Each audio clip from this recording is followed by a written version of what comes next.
That's quite an amazing story. So I'm envisioning you're at home, you're really frightened, you're crying, you're praying. I'm crying and praying. But at some point, you decided to come back to the gym. That must have been intimidating.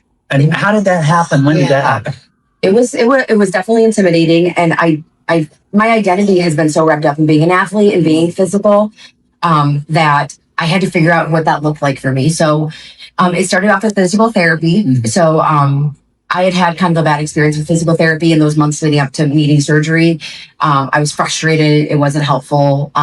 So when I had to go back to physical therapy, now with I caught my bum leg, I was like kind of hesitant and just like, okay, this isn't going to be worth it. And again, God gave me the two most amazing women, Katie and Ellie. They were so fantastic. So for the first few weeks post-surgery, it's me, learning to kind of walk and balance. I couldn't stand on my right foot. I would just topple over because I had no feeling.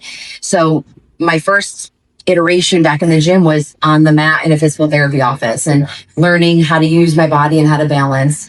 My CrossFit friends were amazing. They visited me. They came and saw me. They wrote me cards and said, come back and do whatever you can.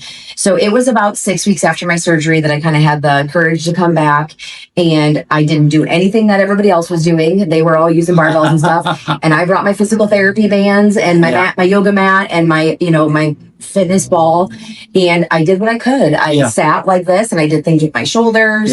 I worked on just balancing on one foot. I used 5-pound dumbbells.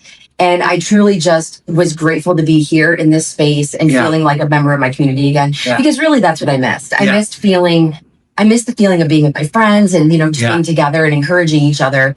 So for about a month, I came and I worked out, but it wasn't what everybody else was doing.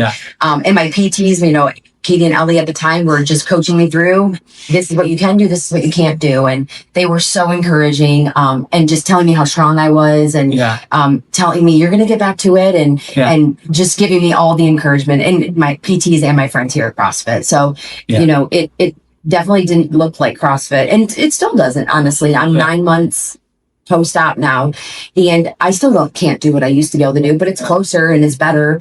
And I get to celebrate those wins and track my progress back to where I was.